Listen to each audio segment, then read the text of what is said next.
Back to the AM Weekend Show. Right now, we're going to be looking at our national dailies. We'll be checking out the stories that we have on the papers, beginning with Vanguard. The boldest headline we have here says, "Your marching orders not effective." And the writers say, as killings, herdsmen attack continue after President enough is enough order. The second writer says, Niger Delta stakeholders advise Tinubu to adopt unconventional approach to overpower terrorists. Also on this paper, LP crisis, your tenure has expired. INEC tells Abure. Obi's faction bounces back. Abure mom, Nenadi hails move. Extends olive branch. OT former treasurer Osotoko, others hail electoral umpire. We also have another headline that says, Enugu bows as Christian Chukwu goes home today. You find that on page 16. And finally, the silent divorce, why sexless marriages are the elephants in our bedrooms. That's what we have on the Vanguard. And moving straight to Weekend Trust, that headline says, how APC coerces opposition politicians. You can find more of this on page 4. Insurgency, wives of slain soldiers speak. Page 12, that's where the story is in. After court's order, INEC includes SDP for by-elections today. This is on page 40. 12 killed, 5 injured in Kano trailer crash. And this is on page 20. And that's the much we can take from this paper. Moving on to Saturday Punch, we have the boldest headline here that says, Flight Fury, inside story of Kwam 1, Emmason'S pardon. Also, we have one that says, how powers that be compelled Fuji musicians' apology. Real reason FG withdrew charges against female passenger. Forgiving everyone, says Emmason. Those are interesting headlines we have here. And finally, FG blasts Canada over reckless terrorist tag on PDP and APC. And to the Guardian Weekend, how global cannabis boom fueled illicit drugs use in West Africa. The story is on page 4. And here we have terrorist tag. Federal government flays Canada over court's designation of political parties. You can find more of this on page 3. Tinubu's policy reforms prevented economy from collapsing, says Dawn. And you can find more of this on page 53. Also on this paper, we have NDLEA, Agric Ministry partner on alternatives to cannabis farming, rehabilitation of illicit drug users. This is on page 2. And by elections, police announce movement restrictions in Kaduna, Anambra, Ogun, Edo. More of this on page 52, and that's the much we can take on this paper. Now moving on to Saturday Independent, the boldest headline says, Lion in silhouette. UNN's silent struggle with infrastructure decay. Another headline here says, ADC blasts FG for ignoring message in Okonjo-Iweala's comments. British Airways drop 58 London-bound passengers over faulty door. Chief Ken Ran, legendary Yoruba actor, passes away at 72. Nigeria's inflation rate eases to 21.88% in July, but food prices remain stubbornly high. And finally, pregnancy. I was always worried about being the oldest parent in the room. This is credited to Toke Makinwa. And straight to Saturday Tribune. By elections, AGC, APC, PDP chieftains test strength as polls hold in 12 states. Friday says IGP orders watertight security. You can find more of this on page 3. Kwara bandits attackers came from Zamfara. This is by Mighty Allah President. This is on page 8. Fire got Ayefele's music house. And also we have on this paper, seized local government allocations. Oshun Obas broke, can't pay salaries. And this is on page 4. And lastly on this paper, woman tells Ibadan court, I worked hard abroad in order to pay house rent, even though my husband is alive. That's the much we can take from this paper. Moving on to the Saturday Times, the boldest headline here says, prisoner voting and Nigeria's readiness. The landmines ahead of INEC. That's something you'll find on page 8. Toke Makinwa stunned social media with pregnancy announcement. Rescued Nigerian alleged sexual abuse, unpaid wages by Chinese employers in car. Also, we have a headline that says, Health Workers' Welfare tops agenda as FG opens talks with NMA, Johesu, and NANNM. Find that on page 6. Nigeria set 7% GDP growth target as oil sector attracts $800 billion. And finally, court retrieves 40 government vehicles from former ex-Zamfara Governor Matawale. And now to first daily, we have federal government blasts Canada court for tagging APC, PDP as terrorist groups. Naira slides to 1,560 naira in black market against an official window. Obi blasts Tinubu government as Nigeria's FDI crashes 75% in 2025. MBS, Nigeria's inflation slows to 21.88% in July. We also have on this paper, EFCC arrests 47 suspected internet fraudsters, recover rifle in Edo State. And I think that's much we can take from this paper. Moving on to this day paper, the Borders headline says, experts hail $346 million US Nigerian arm deals as boost for terrorism fight. The writer say national security goes beyond arms, ammunition, says Ribadu, harps on need for stakeholders' collaboration. APC, ADC, PDP show strength in today's by-elections. Also on this paper, Trump, Putin, end meeting, hope rises for ceasefire. Tambuwal, EFCC can't intimidate me, says ordeal plot to silence him. And that's the much we can take from this day. And the final paper for today, The Nation. Borders headline says, by-elections, all eyes on Okobolo, Soludo, Obasani, and Makinde. Riders say Edo, APC, PDP, ADC in show of strength. Another rider says, Anambra Apoga battles APC for late Ifeanyi Uba's successor. Still on the riders, Oyo, can APC floor Makinde's PDP in Ibadan North? And other riders. Also in this paper, we have How I Found Fortune in Roots and Herbs. This is credited to a 31-year-old serial entrepreneur. We also have on this paper, FIROS integrates 1,000 large taxpayers into e-invoicing platform. 58 passengers denied boarding on British Airways Abuja to London flight. You can find more of this on page 3. And finally on this paper, federal government finally meets oil benchmark after years of struggle. A rider says credits fit to PINL, others effort. I mean, there's been a lot happening. Yeah. a lot. From the airline stories.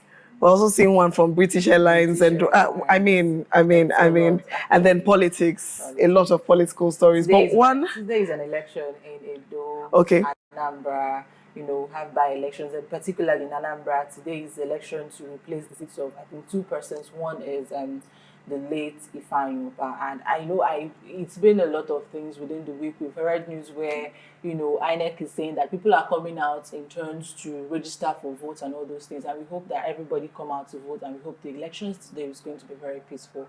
Sincerely. Hopefully. Fingers hopefully crossed. at this point. But there's one that caught my attention from Saturday Independent. Let's have that paper. It's talking about lion in silhouette. UNN silent struggle with infrastructure decay. And as an ex-UNN student, I hate to be the one to talk about this, but really. So I saw the news earlier within the week, and it was talking about dilapidated structures. They showed us buildings that have long been abandoned. I mean, I remember them. There were so many behind flats everywhere. Just massive buildings that have just been abandoned for a long time. And then the ones that are in use, the ones that we were using. I'm just curious, what is the problem? Who is to blame? Who does this thing? Who is to blame, really? It's a lot, actually. And there's this law, should I call it a law or something that the president did within the week that I loved so much, and that is putting a ban on, new universities and new polytechnics, new colleges of education, whether private or federal. Because why are we going ahead to build new schools while the ones we have are dilapidated? There is nothing to write home about those schools. So I feel like it's very important to, that money you want to use to build new schools, invest it in the old schools we have and bring them up to speed. You're talking about That's if you're UNN, talking about federal universities. even state universities. I'm saying privates now shouldn't be part of it. We have enough already. How many schools do we have in Enugu State? We still have a lot of. We still have enough already. Let us fix the ones we have that people know and go to. I'm saying this because private individuals will not go and fix government schools. Yes. Will not go and fix federal But schools. we already have private schools enough.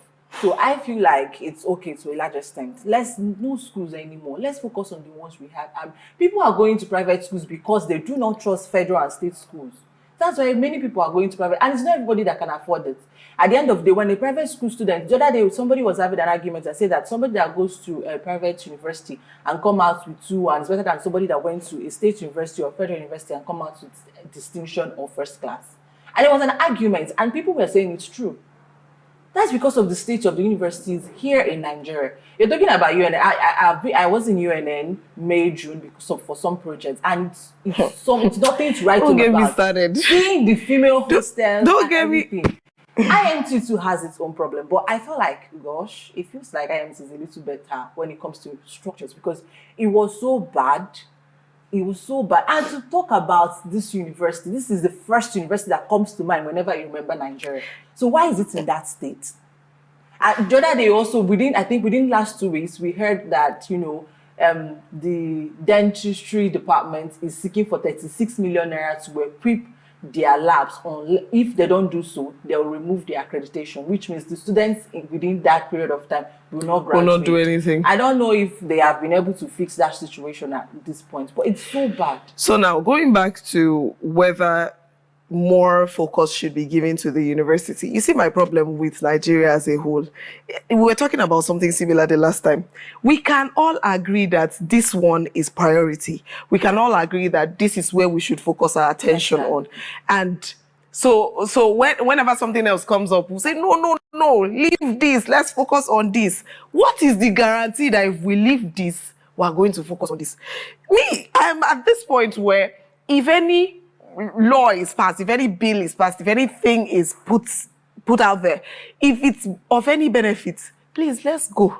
Let's carry on. Because if I say, let's focus on this thing now, let's not do this, what's the guarantee that if we're ignoring this one, we're actually going to focus on it? So if we're saying that, hey, let's focus on the schools that we have, let's not, let's pump in money and develop the other schools that we have, and let's assume that our social media opinions even matter.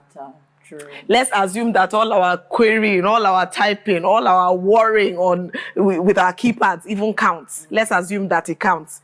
And they say, okay, fine, we've heard you.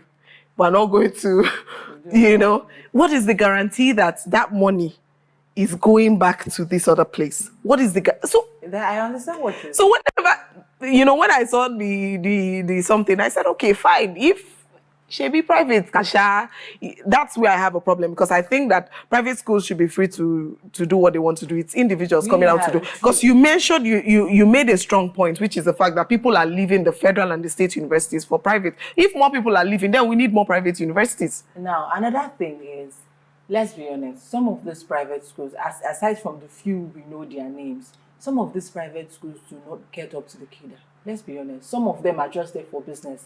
When you get there, you see that it's still, right, just some people doing their business, making it a business. So if you're going, it's better that. And that is debatable. That is highly arguable. Even, okay, now let's come down to even secondary schools, primary schools owned by private sectors. Okay. There are few that I know that when I see, I'm like, why are people sending their kids to this school? Because you see the whole environment, the teachers in that school, one along my area, I think the teachers are being paid 20K. Secondary school teachers. Getting into secondary school matter is... This is the same thing now. Oh, it's everybody don't get me started. Secondary school. The Ministry of Education say they want to register for school. Some are not even recognized. Secondary school, a teacher is being paid 20K. How do you expect that teacher to teach? Sometimes I listen, when I'm coming home, I'm seeing them, going to school. When I'm coming to work, I see them going to school or maybe coming back in the evening. And then when you hear the teacher, I'm so sorry. I don't mean to, I'm not trying to, bring anybody down or something. But when you hear the teacher speak, you're shocked. You're like, this woman is the one teaching somebody at secondary school level. What is that person going to be at the end of? Are you now seeing where private universities are offering better? Offering better. This is a private secondary school. No. A private secondary school. Okay, we're not talking about private secondary school. I'm talking about private in general now. Aside from the private university that we know that have made the name, we know them, we can vouch for them to a large extent. If we continue to leave other people to open universities, most of them will see it as a business opportunity to get people in start a university without even qualified teachers. I get you. And the deviation to secondary school, I get you were trying to make a point. But if we're bringing it back to high tertiary institution, you find out that there are factors that we need to consider. I know the frustration I went through to get into school, to get into federal school. I know. And then when we're saying that these private universities are not even up to standards, most of the times we're just debating between suffering. We're just talking about, by the time you ask, most people who share this sentiment, who talk about how it is that someone who went to a federal university is more intelligent and all of that, when we really deep dive into it, we'll find out that they probably just suffered more. They probably just had to, something that was supposed to be easy, but because of how inconvenient the environment is, because of how stressful everything is, they have to do more than they're supposed to do. We hear a lot about Nigerians going abroad and then becoming the smartest kids in the room. That's because we overstretch ourselves here. So if I want to put all these experiences together, and then you talk about lecturers who step into the classroom and just do one thing, and you're meant to go and figure out the rest by yourself. Exactly. So the sentiment now becomes that if private universities are charging more, higher tuition fees, higher everything, automatically we're assuming that they are paying their lecturers a little more. So at least the lecturers will be a little more intentional than labs. Exactly. So they will be a little more intentional than the federal universities. Exactly. We are still on the same page. You understand what I'm saying? I understand where you're coming from. That up until tomorrow, we know that most of these private schools do really well. Private tertiary institutions, they do really well. I have few friends, some of them in this Enugu, and they have it's not, nobody's drawing anything. This is big on the board for you. You're seeing the big and you're doing the practical, you're doing your titration and everything yourself. You understand what I'm saying? Which is something that lacks in many public universities. You have to understand. But what I'm saying is, there should be, even if you're going to make room for private universities to continue to, thrive, have new ones, there should be proper accreditation, proper regulation to ensure that these people are not, exploiting the opportunity and making money out of it. Because one thing about Nigeria is that once we see opportunity, so you will see somebody that has not had anything to do with education. The person could not even finish secondary school, but he has money, and he heard that there is opportunity here. He will make out a big amount of money, buy land, build school, and that's just it. Maybe at the end of the day, it's just a name. Nothing is happening in that school. So what I'm saying is, I first of all like the pause. There should be no other new school. Federal government and state government fix the ones you already have. Private school continue. Then, if we're going to have opportunity for anybody to build anything in the future, there should be proper scrutiny to ensure that we are not just making business out of it, but being intentional, because we want to make sure that we at the end of the day produce good graduates, smart graduates. Okay, so I guess this goes to the federal government and this goes to everybody watching. Basically, I think that this is something that people would have diverse opinions about. So perhaps you drop your comments on our YouTube channel when you see this, when you watch this video. Just drop your comments and just tell us what you think about the state of our education sector in Nigeria. I personally cannot get over a lot of things. Let's not go there. It's a huge part of my life. I carry it every day and everywhere. It's horrible. It's horrible, and something needs to be done about it. I genuinely don't want to carry anything. I leave it for them to have with my life. I cannot carry anybody's back. Somehow it will affect. Somehow it affects you. But somehow when you think about, do you know how many years I spent? Please. I know. It's okay. I just made up my mind. I'm so grateful to God for a lot of things. I just made up my mind. You see any lecturer that I meet and I see that you're troublesome or I've heard stories about you, I try everything I can do to avoid you. I'm not doing any arguments. It's okay. If you say that 100 is for you, please hold it. Enjoy it. Honestly, let me pass and go. It's terrible. Before we now talk about striking. Please, private universities, thank you for what you do.